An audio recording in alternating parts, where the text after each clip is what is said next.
You're watching Leafs Morning Take with host Nick Alberga and former NHLer Jay Rosehill. The show starts now.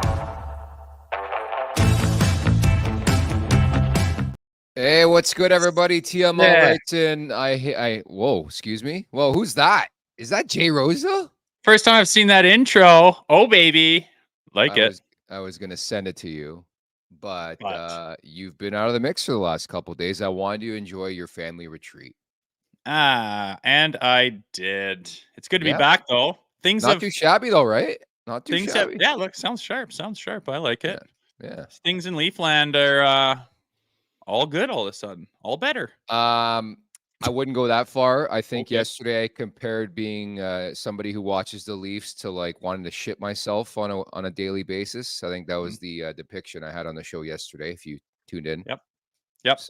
I know, but ups and downs, baby. Roller coaster ride. That's the market. That's what we signed up for. I suppose it is. Do you think Jack Campbell signed up to play in Bakersfield when he signed his contract? I just don't know why the Edmonton Oilers thought the problems, the salvation to their problems laid in the guy that we disregarded that couldn't help our problems. Like, let's try it in this market. I just don't get it. He's gone, and I just don't think he was the answer for them ever. And holy smokes, are they in shambles.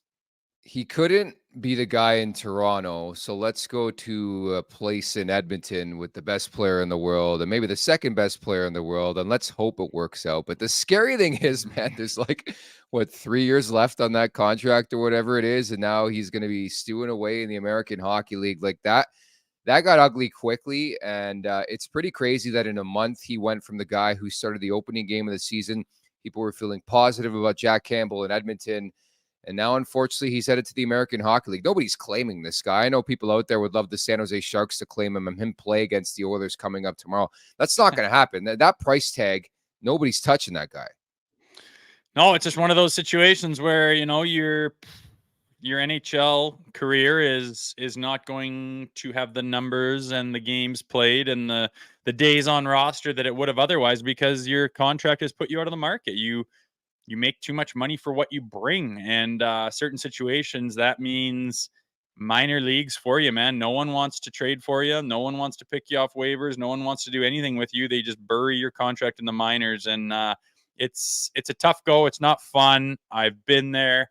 Not in the fact that I was overpaid for what I brought, but no. I've been down in the minors, and I've been crunched by numbers and in different directions, and it's not fun. He's probably didn't see it coming. Probably didn't expect the season this year to go the way it has for the Edmonton Oilers and himself in particular.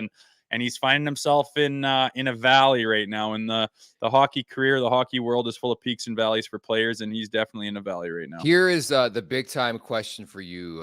Who's in worse shape right now? Is it Jack Campbell, who's off to Bakersfield, or is it Jonathan Huberdeau, who was benched for the entire third period last night? Alberta's in shambles, man. It's crazy. It is, man. I've said it before. My group chat with my buddies are full of Oilers fans and Flames fans, and I'm just getting it from all sides. It's almost hilarious if it wasn't so sad. The Huberdeau, I just can't believe this guy's fallen off the planet that bad. It looked like tree living. Like, people still point to tree living as being the problem with what happened to the Flames. Hence, he's the problem for the Leafs. It's such a leap. It's such a reach. Yeah. It's hilarious. He got a shit sandwich with Tkachuk and Gaudreau just saying, packing their bags unexpectedly and saying, we're out of here. And he brought in, 3 high-end players. That's very difficult to put that deal together. Obviously, now we wish you didn't sign that guy to an 8-year deal in Jonathan Huberdeau when he's taking a huge dump in his pants for the entire time he's had a Flames jersey on. It's tough. It's rough, but you got to hope he's going to rebound. The Flames pulled off a win last night, which is great, but no thanks to Jonathan Huberdeau. He's in shambles. I still think that the Jack Campbell thing, he's in rougher shape. I don't see a path back to him anytime soon. Yeah, I think the answer, not going around the question, is Jack Campbell, just because the price tag, like Huberdeau, win or loss or benching or not, is going to get 10.5, sheets a year for the next 7, 8, like, it's crazy. There's just, this is year one of the contract. Campbell's in year 2, but They're very similar situations. If I were to believe in somebody to get out of this funk, if you want to call it, it has to be Huberdeau. You don't go from a guy who gets like 110 points or whatever it was in Florida to 55 last year, but he has no confidence, and confidence is everything in this game, is it not? Like a week ago, we were talking about Mitch Marner had minimal confidence. Now he's got back-to-back 4-point outings. It's pretty crazy how quickly things can change for a player, no? Yeah, big time. Like I said, highs and lows, peaks and valleys. And, I don't claim to know what it's like to be a $10 million player and have that kind of pressure and expectations on your shoulders. But I do know what it's like to be in the league. And when you're down, it looks like you are a million miles away. Things are gone. It's the end all be all. And it looks like you're a million miles away from being where you want to be. And then it's just funny how the game works. Things change quick. Coaching changes, personnel changes, player changes, contracts, trades, ups, downs, boom. All of a sudden, you're right back where you want to be. And with a guy like Jonathan Huberdeau, all he's got to do is catch a little fire, get a couple bounces, maybe just change his attitude, focus on something else, whatever it is that pulls him out of this funk. You jump on that train, and all of a sudden, away you go. And this slump is a distant memory, but man, it's been a rough go in Calgary for him, been a rough go in Edmonton. Thankfully, our Leafs aren't in that rough a shape. Yeah, I was just gonna, to finish on Huberdeau. I don't know if 90 games is considered a slump anymore, because that's where around when this guy's not producing for this Calgary team. But nevertheless, at the Leafs Nation 401, where you can subscribe here on YouTube. If you're watching right now at the Leafs Nation 401 and are not subscribed, please help us out. Just search Leafs Morning Take wherever you find your podcast as well, and we'll pop up. As we get into the appetizer brought to you by DoorDash, for a limited time, our listeners can get 25% off, up to $10 in value and zero delivery fees on their first order of $15 or more when you download the DoorDash app and enter code NATION25. That's code NATION25 for 25% off your first order with DoorDash. Again, Nation25 is an uppercase, offer valid in Canada, subject to change. Terms apply. So while you were at the pool for the last couple of days in Palm Springs, it's been the roller coaster has continued for this Maple Leafs team. I wanted to get a status check from you, and I guess me too, on your feeling regarding this team right now. Interesting. Yeah, it's inconsistent is the word I would use so far. It's neither here nor there. It's not acceptable or unacceptable. You always want better, especially in this market, especially with this team and the expectations. I think if you wanted to be realistic about it, you had to realize that, our back end is not Stanley Cup championship caliber. That's shown. A couple of guys have taken off. Austin Matthews' start was phenomenal with back-to-back hat tricks. Then some, lumps of games where he doesn't score, and then he's back on fire again.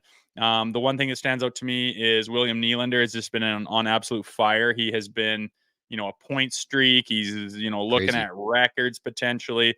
Fantastic start to him. And guess who's on a contract year wanting to be re-signed for a dollar figure that, he needs to convince the brass he's worth. Yeah.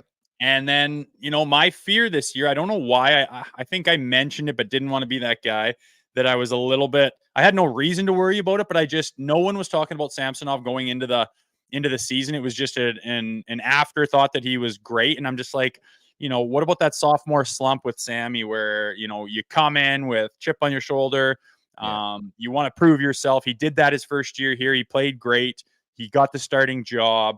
And now he's really been fighting it. So that's the biggest downfall to me right now, is that Samsonov has completely lost his way, lost his confidence. Luckily, though, with that yin and yang, we've got Joseph Woll standing up. So an inconsistent start to the season. It wasn't the complete dump laid by the Leafs in October like they tend to do.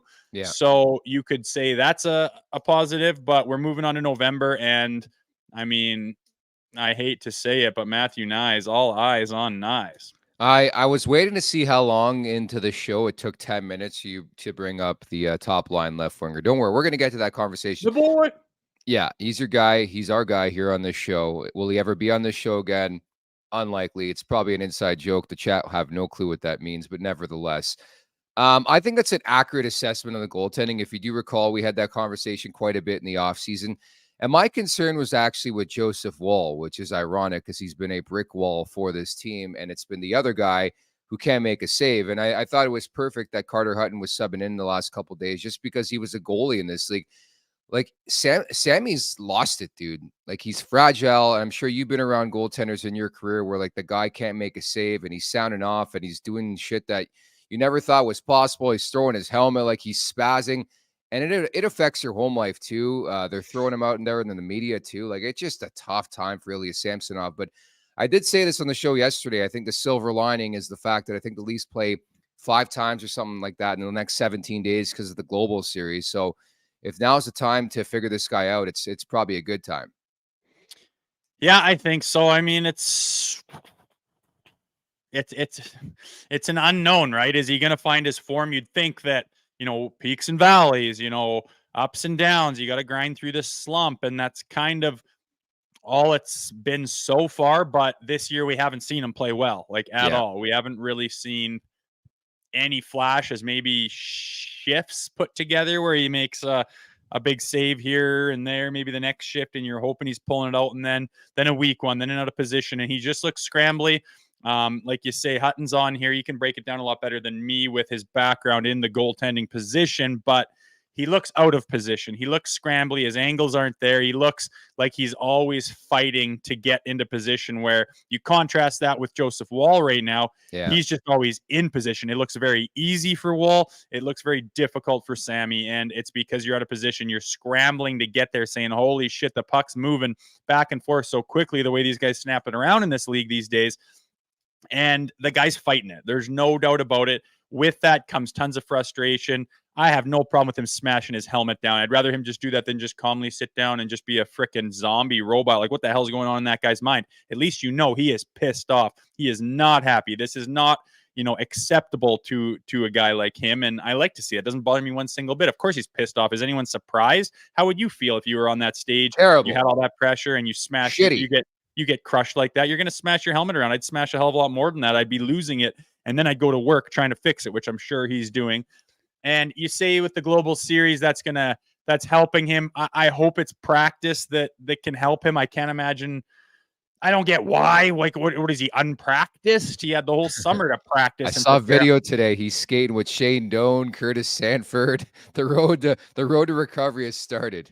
Okay. Yeah, I mean, I think the best thing for him is to get into games and to find something and to get a little bit of momentum going and get some confidence back and make some saves and feel like, oh shit, now the puck's finding me. Now I feel my timing's right. Just get that confidence back. It's hard to do that when you're sitting there waiting for a game to happen. Like, you don't know if you found it yet or not. What are you going to just practice? I see the drills they do when goalies are working with the goalie coaches, and let me slide over here and take a bunch of pucks from the side. Well, let me repeat that. It's like, what the fuck? I don't know if that's helping anybody. Like, get him in a game. And I'm not saying I would because he's fragile, but I think the only way for him to get out of this is to be in a game and realize, there it is. I feel myself again, and his confidence can start to flower again.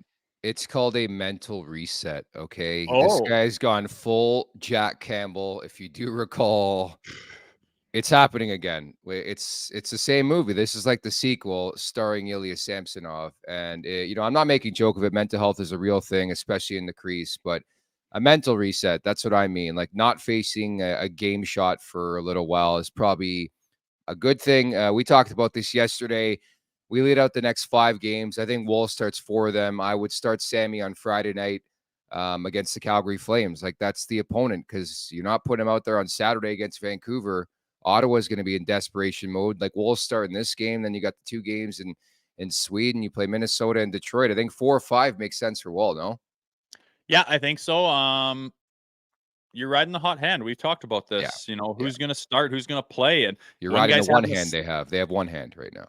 Well, if one guy's slumping and the other guy's hot, it's not very hard to decide what you're going to do. And especially now that Woll has stepped up to say, we are at least equals. And at this point in time, Woll has taken over as being the best goaltender on the roster. That there's no argument to that. And we talked about this before this happened. That could happen this season. One guy could slump, the other guy could get hot. Whatever the situation is, you ride the hot hand, and that's what they're going to do right now. I'm all about that, and I think the Flames is a good opportunity to get Samsonov some reps, try to get him a win, try to get him some confidence, because when you go on that little break and you're flying overseas, I'd love nothing more than for him to have a win over his belt and something positive to hang his hat on, to start working towards some things and start seeing the light at the end of the tunnel, which is not a fun time to be at as an NHL goaltender, I can imagine. Danny writes in, bad news, boys. Sammy was just spotted walking his cat. Of course, that's the ongoing joke on this show, Jack Campbell. That's why I wanted the Leafs to stay away from him, because the guy walks his cat. But yeah, he can't make a save. Sammy can't make a save. And this team is fortunate to have Joseph Woll. Dude, their PK sucks. I don't know if you've seen the numbers. And this is the battle of shit PKs tonight. We're going to get to the Battle of Ontario. But the Maple Leafs PK is 71.8%. They're 26th in the National League right now. So it's probably a mixture of like Sammy can't make a save and them being out of position. But it seems like it's been a long time since we've had that conversation about Matthews and others being on the PK. But you got to get some kills here, especially against like a bona fide team that can score some goals like the Ottawa Senators. Like, I look closely at the numbers. They're pretty even with Ottawa, man. Yeah, well, close enough. I mean, it's early to look at the standings, which I'm doing right now. They're in 29th place in the league. It is an ugly looking deal. Oh, sorry. I thought you were talking about overall. Yeah, the PK, it's not good enough. I mean, you got to kill 85% of the time. Yeah. And when you're not, yeah, you can hang that a little bit on the goaltender, positioning, figuring out who the main guys are. I mean, it's not really desperation time, like we're blocking shots like crazy, but I think those numbers a little bit inflated with Sammy's struggles, maybe. Yeah. They haven't had their goals against isn't good enough. They need to tighten up on that. And who on the defensive core, which guys are injured, might I add, could contribute to that number. But as a team, you got to be better on the PK. You can't be giving up 1 and 2 every single night, or it's going to be an uphill battle. My answer, by the way, I never gave an answer on my status check. It is uneasy and almost at a point where I have to puke myself. So, and I said, yeah, dude, I said this yesterday. They're not out of the woods by any stretch. They're playing the Ottawa Senators tonight, who I don't know if you've seen this, but they're getting booed off the ice by their crowd. I know the game's at Scotiabank Arena. Their coach is under a microscope right now with the new owner. Brady Tkachuk just called out the fan base. You don't think Brady Tkachuk and Claude Giroux also did the same thing, are going to come out guns a-blazing in this game? And it scares me shitless knowing how inconsistent the Leafs are, where it's like 1 minute for 10 minutes, they're the best team in the league. And then they start like they did last game. Now, it was a bit deflating because Samsonov couldn't make escape, but like the big boys and the Lightning were snapping it around, dude.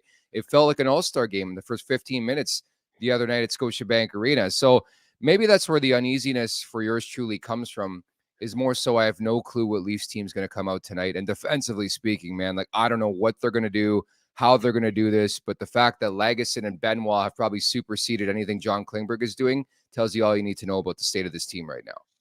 Well, inconsistent is why that was my word, man. They are very inconsistent. They can be very good. They can be very bad. You got to tighten that up. It's defensively that makes them bad. You got to solve that problem. You got to get healthy. I think they have to make some bigger type of moves if they want to make a run in the playoffs with their back end. Just simple as that. Look at every bloody team that does well in the playoffs, and they just have a much more bolstered back end than this Leafs outfit does. And that's just a problem that needs to be addressed. I'm sorry, it's not easy. You don't snap your fingers and fix it, but it needs to be fixed if you want to go on a run. So make no mistake about that, from my opinion. And yeah, I mean, we're talking about a fairly lowly team right now in the Ottawa Senators, and we're almost chattering our teeth going, oh boy, I hope they don't come in here. Like, isn't G-Baby just on fire every time he plays Toronto? Yeah. Doesn't he have that number all the time? We're going to take that today. Remind me. Yes, thank you. We got to hit that with Betano at the end of the show. And unfortunately, lots of players do that. They come into Toronto and shoot the goddamn lights out, and they have for years, and it's predictable. And hopefully, the new little tweak of the lines that now I hope will not be tweaked anymore with, Arncroke and the boys. and the new Nyzy line. Like, let's get that going. Try to find some. That's what I think Keefe's been trying to find. I think he was trying to bolster his bottom six with and even things out a little bit with Nyzy and help him bolster the bottom six. Wasn't really working, and you try him on the top end and it just explodes. It's kind of a no-brainer to me, but hopefully they stay with that stuff that gives them, some confidence and some support in that area and some consistency, so they can take out the perennial rival across the province tonight. And we need Wolsey to be big again too. I want him to keep building his career every game. The Battle of Ontario, Wendy, is letting you win real food with your fantasy teams this year and daily face-off. For those of you who smoke the competition, Wendy's is rewarding you with weekly prizes that will have you savoring the true taste of victory. Sign up to play Wendy's Daily Face-Off Survivor today at dailyfaceoffsurvivor.com to win weekly prizes like the new barbecue bacon cheeseburger, available now for a limited time. That's dailyfaceoffsurvivor.com to sign up today. The first rendition of the Battle of Ontario, was it different inside that room when you took on the Ottawa Senators? Did it have a different feel? It didn't. I don't think it did. Not the answer I expected, but okay. We like to build it up in the media. I get it. Well, shit, it is. I mean, like, oh, fuck, it's Ottawa. Proximity, location. Yeah. That's not the biggest deal. Like when you played Boston, I felt it. When we played Montreal, you feel it for sure. It's just like, I don't know. I don't think that the teams have been, at the same points in their rebuilds and developments and peaking and whatnot to make this thing a hardcore rivalry.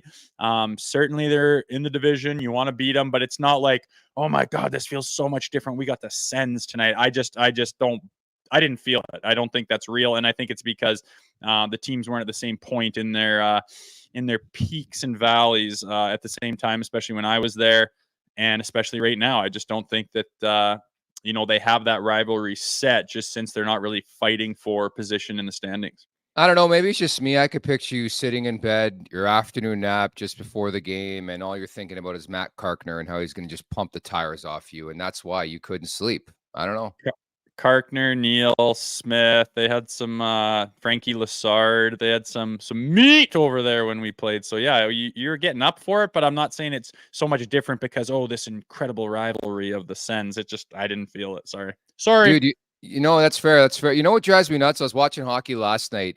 Montreal Canadiens fans, if you say one bad thing about Arbor Jackeye or he didn't win a fight, even though he lost that fight against Tanner Jeannot, it's like, what are you doing? You're going after our guy. And then they have to reinstill that he's the best fighter in the league. And this has started mainly because Ryan Reeves is a Toronto Maple Leaf. But I will tell you, just gauging social media, that God forbid you go after Arbor Jackeye, because he's got to go 82-0 with his fights this year, I think.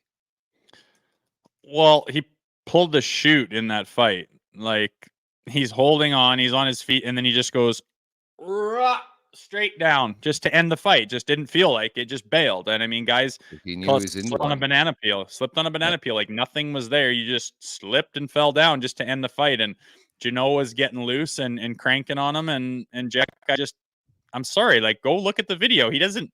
A guy doesn't just fall. Oh, I fell. You didn't fall. You went down purposely, and hence you lose the fight. I don't know why you did it. Guys seem to do it all the time, and to me, it's bailing. Like, get me out of here.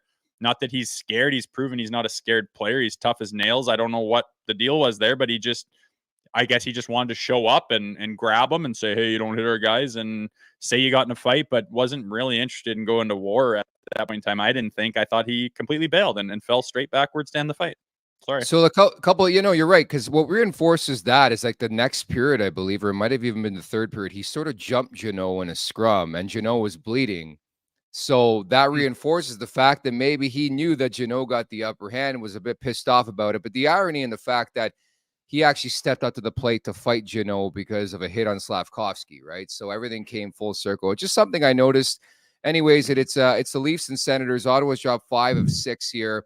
And it's crazy because both teams are playing for their coach right now. DJ Smith, former assistant with the Leafs, and now Sheldon Keefe. Like, we talked about this with Frank yesterday. Doesn't sound like he's on the hot seat, but they got to get cooking here, man. They got to get that consistency going. They got to get out of this funk, this malaise, whatever you want to call it. And I don't know if it's going to be Keefe's to fix, but defensively, I just want to see like a masterpiece or something close to that, Masterpiece is a lot to ask right now with their back end. McCabe is still out, I believe. Liljegren's out for a considerable amount of time. They're hurting, and they were hurting to start before guys got hurt. So, I mean, you just got to find a way to be in position. The forwards need to find a way to be defensively responsible. You got to get back. You got to help out. You got to support.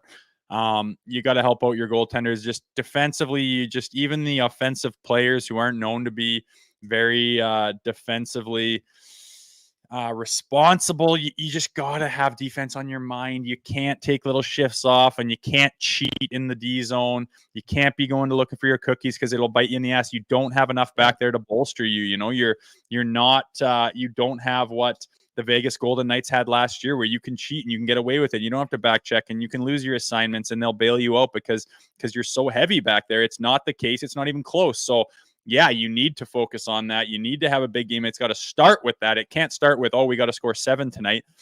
They've proven constantly that they can put the Jets on. They can score in bunches. They can come back from deficits. That's all great and fine and dandy, and it's a positive characteristic to have in a team to be able to make comebacks like that. But let's try not to get ourselves in these deep holes every bloody game, guys. That's numero uno in my mind for tonight.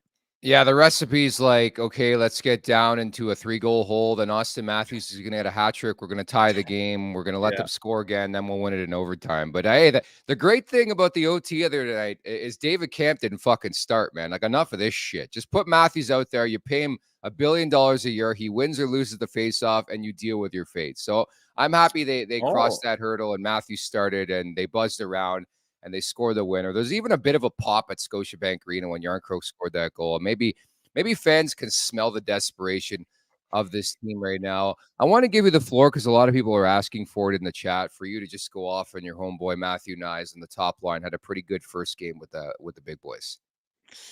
Yeah, I don't know, man. I can't keep saying it over and over again. This kid is high quality stock. I mean, he's a truck. He's strong. He's confident. He says the right things. He's got a good head on his shoulders. He's talented as hell. I think playing him with the big boys is fantastic, because when you put, say you put, 3 of the big boys together, it's like nothing happens until something happens, but they're always waiting for that perfect little moment to get the puck in their perfect little spot. And it just doesn't happen sometimes, and it becomes frustrating. You put Matthew Nyes in there, and he goes and gets the damn thing. He goes into the corner. He goes to the hard spots. He battles it out, finds the guys, works it in the O-zone, and it just seems, I know it's only been the one game, but maybe he won't have the best game tonight. I'm not saying this is an end-all be-all thing, but he's just tailor-made to get in there. He's high quality enough, and he plays kind of a little bit of a power forward stance where he can complement all of the firepower and talent and offensive prowess that some of those big guys in the Marners and Matthews that they have.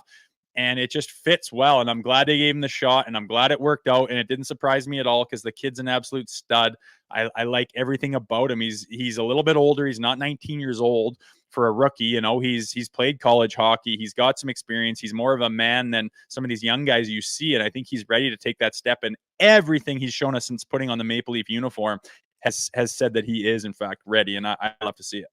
You know what I think benefits him too is the fact that he's known Austin Matthews for a while. He skates with him. He skated with him ad nauseum this summer. And you sort of know a guy when you do that. Not to say he doesn't know JT. Obviously, he lives with the guy. I mean, you could build off that, just that form of relationship.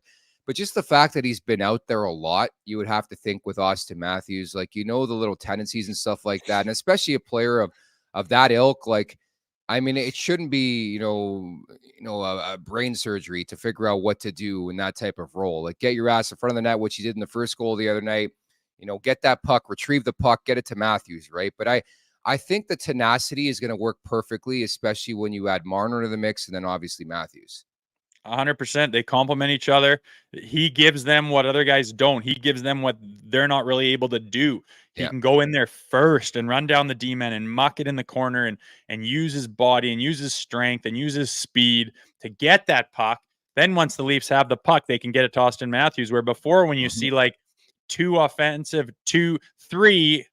players that are too offensively minded. No one goes and gets that puck. Everyone's waiting for it. Give me the puck. It's like, who's going to go get it then? And it didn't seem to work out as well. And you get Matthew Knies in there and you see it. I mean, he's got talent like that spinorama, dish to the middle where he knows Austin's going there. I mean, that's just a high talent, high IQ play that he can execute that other players like a Yarncroke probably don't do, right? And he's just better. And I just hope it doesn't take away from the other lines from the bottom six. It's working too well to go back to what he was trying to do. And finally, I'm hoping there's some consistency in Sheldon Keefe with, okay, we got ourselves a line. Let's let these guys cook now, finally.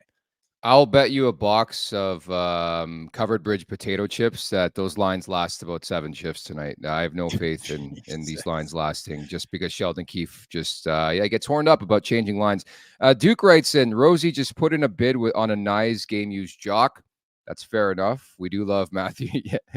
Duke's too busy sniffing it. Exactly. You'd hang it on the mantle and behind your bed with where you sleep. So that probably makes more sense. My wife can catch a whiff too. Well, that's what I was getting at, but I didn't want to make remarks about your wife here, so I just said you. How dare you? Yeah, how dare I? How dare Travis Houston? Goddamn, Rosie. I think we could put the rivalry aside because we found something we agree on with Nicey. He's a big Nicey guy, so maybe you change your stance. Travis, my guy, wipe the Cheetos off your chest and stand up and take a bow, mister. We agree on something.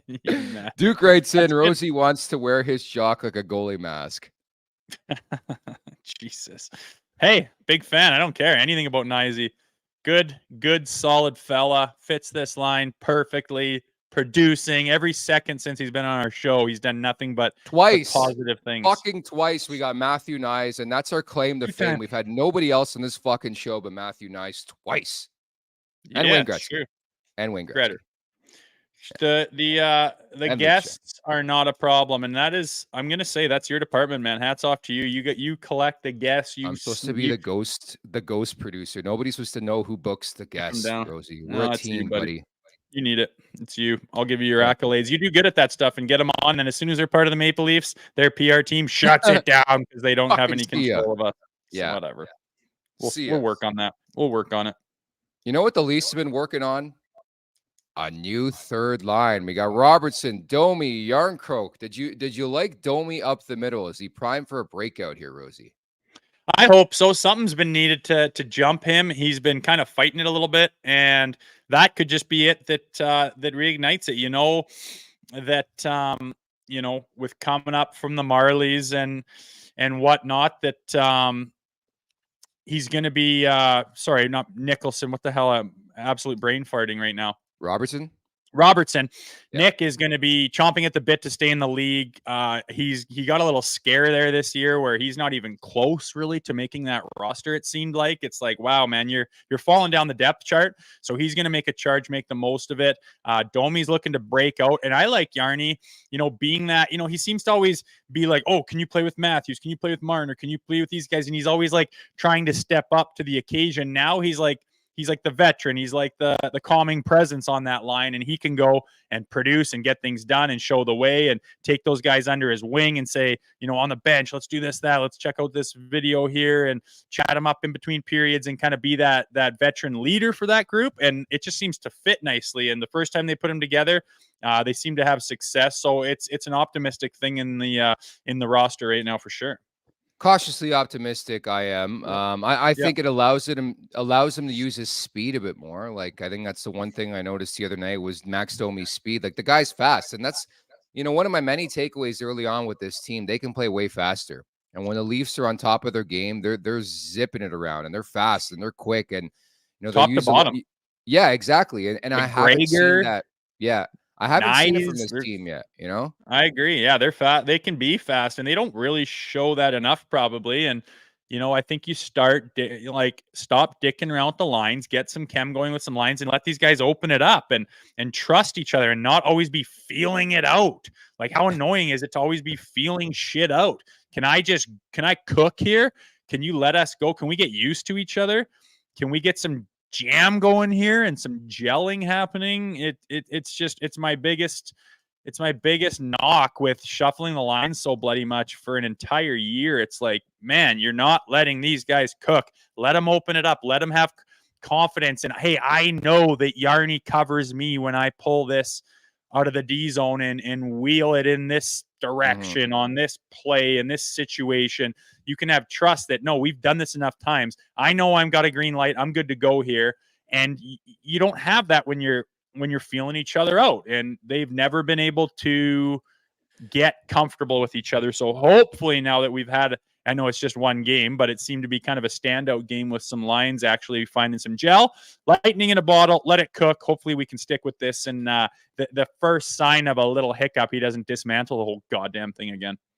You never know, but some notes from the morning skate. Sheldon Keefe saying Timmins isn't close, but will accompany the team to Sweden where he'll start practicing then, which is great news. Obviously, Joseph Wall's going to start tonight, confirmed. We all knew that. And Jake McCabe doesn't look like he's going to go yet again. But again, the way that Benoit and Lagesson looked, good enough for me. I'm okay with, especially knowing that McCabe's got a groin injury. I would not rush him back, but that's the one thing I'll zone in on tonight is defensively. Like, who has the better defensive night? Is it Ottawa or Toronto? And they're going to win. It's easy to say that, but both teams have been downright atrocious defensively. Can't get a save. So I'm very, very curious because obviously there's some guns in that Ottawa squad. You got Tarasenko in the mix now. You got guys like Kachuk and Stützle. It's going to be a fun game. Like, Shabbat's hurt right now, but I happen to get more excited for Battle of Ontario games. I know you said it was a bit different in your day, but Ottawa's starting to become more relevant, so maybe it peaks up again. Yeah, I think it could easily fester into something, this year with Ottawa supposed to be taking a big step forward. They kind of haven't done that enough, and I think they're hungry. They're pissed off. They're not satisfied by any stretch, and same deal with the Toronto Maple Leafs. So, it could be a good game. And like you said, you just rattle off a lot of firepower. I think those guys are ready to find their footing and take off. And you just hope it's not against the Leafs. Teams have a way of coming into Toronto and pulling themselves up by their bootstraps and finding something, and their stars come alive and their guys have big nights against it. And you just hope they're ready to combat that. And we pick up where we left off from last game after that big comeback against Tampa.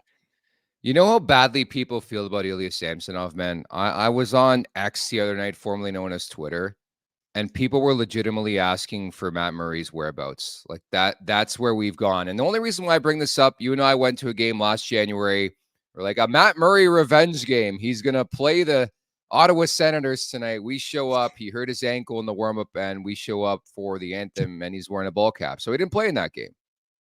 I know, it was almost he was getting a reputation of a little bit of a shoot puller. Like, how willing is he to battle through anything? Right? Didn't seem like a whole lot of battle going on, but that's in the past. It is. Wolsey train, baby.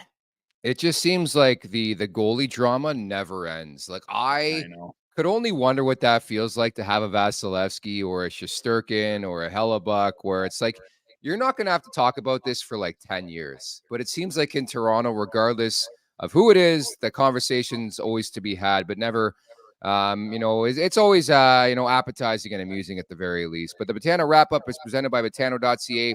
The game starts now, 19+. Please play responsibly. I was all over Matthew Nyes the other night. I'm going to hit him again tonight. I think he produces again.